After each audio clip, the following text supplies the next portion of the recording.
Greetings, dear subscribers and casual listeners of my channel. Have you ever thought about what made Bellatrix Lestrange so insanely devoted and terrifying?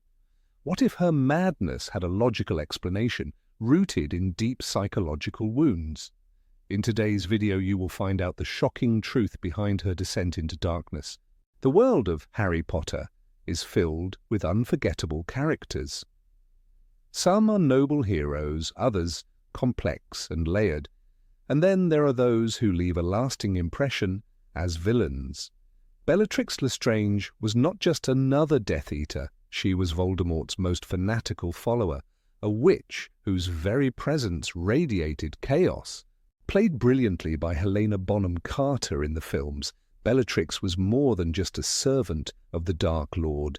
She was a force of destruction, a zealot who sometimes even outmatched Voldemort himself in her ruthlessness. But why was she like that? What made her so erratic, so violent, so completely unhinged? Let's dive into her past and uncover the truth. Born into the prestigious House of Black, Bellatrix was raised with a deep sense of superiority. Her family saw themselves as pure-blood aristocracy, looking down on Muggle-borns and even other wizards who didn't share their beliefs. From childhood, she was taught that power and bloodline mattered above all else. At Hogwarts, she was sorted into Slytherin, where she mingled with future Death Eaters like Lucius Malfoy. But while others hesitated, Bellatrix embraced Voldemort's ideology without question.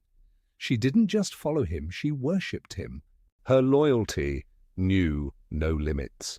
She tortured Neville Longbottom's parents into insanity, never betrayed Voldemort even in Azkaban, and returned to his side the moment she escaped.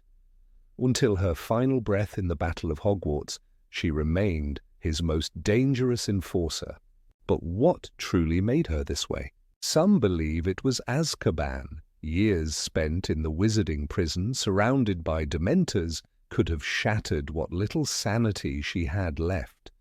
The constant exposure to despair and darkness might have turned her into something even more monstrous than before. Others point to unrequited love. Yes, Bellatrix was obsessed with Voldemort, not just as a leader, but as a man.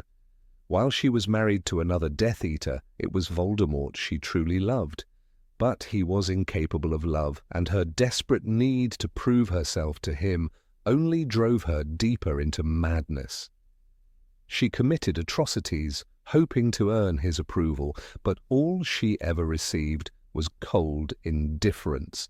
There's even a controversial theory that Bellatrix bore Voldemort's child, Delphi, as introduced in The Cursed Child. But whether or not that's canon remains up for debate. One thing is certain, Bellatrix Lestrange was not just a villain. She was a tragic figure consumed by devotion, madness, and a desperate need for validation. And that, perhaps, is what makes her one of the most chilling characters in the Harry Potter universe. Her obsession with Voldemort wasn't just admiration, it was an all-consuming devotion. She spoke his name with reverence, her every action designed to impress him, to prove her worth. Even among the Death Eaters, she was different. Others followed him out of ambition, fear, or a belief in pure blood supremacy. But Bellatrix? She followed out of love, twisted and one-sided, but love nonetheless. She never hesitated, never wavered. While others fled or lied to save themselves, she stood before the Wizengamot defiant, refusing to beg for mercy. She saw her imprisonment in Azkaban not as a punishment, but as proof of her loyalty. Even as Dementors drained away what little humanity she had left, she held on to one thing, her belief that Voldemort would return and reward her devotion. Years in Azkaban left their mark. Bellatrix was already ruthless, but the prison transformed her into something else entirely. Her mind, already teetering on the edge, was pushed further into madness. The Dementors fed on emotions, leaving prisoners empty, hollow. But Bellatrix clung to her hate, her love, her rage. It fueled her, kept her from falling into the abyss. When she escaped, she was no longer just a dangerous witch. She was a weapon with no restraints, a force of destruction. Her reunion with Voldemort was almost religious. When she knelt before him, kissing the hem of his robes, there was no pride, no self-respect, only raw, desperate devotion. She needed his approval, his recognition. And for a brief moment, she had it. He acknowledged her loyalty, called her faithful. It was enough. But he never saw her the way she saw him. He used her as he used everyone. She was valuable, powerful, but ultimately replaceable. She would never be his equal, never be his partner.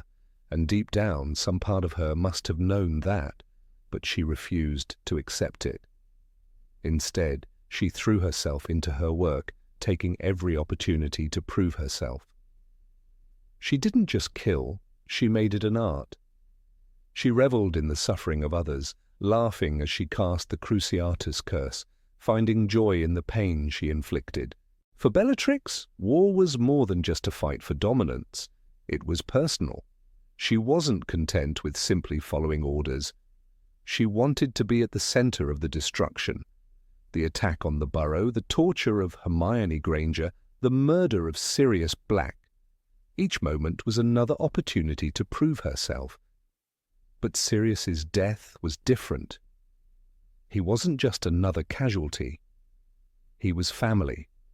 And yet she felt no remorse. If anything, she was exhilarated. Killing him was proof that she had severed any lingering ties to her past, proof that she was truly Voldemort's most loyal follower. As she stood there, laughing, taunting Harry, she wasn't just celebrating a victory, she was celebrating her own transformation. Yet for all her loyalty, for all her sacrifice, Voldemort never truly trusted her. He relied on her, but he did not confide in her. He did not share his secrets. She was an instrument, nothing more. When he learned that Harry Potter had escaped Malfoy Manor, he did not blame Lucius or Narcissa. He blamed Bellatrix. It was her wand that had been used against him, her failure that had allowed Potter to slip through their grasp.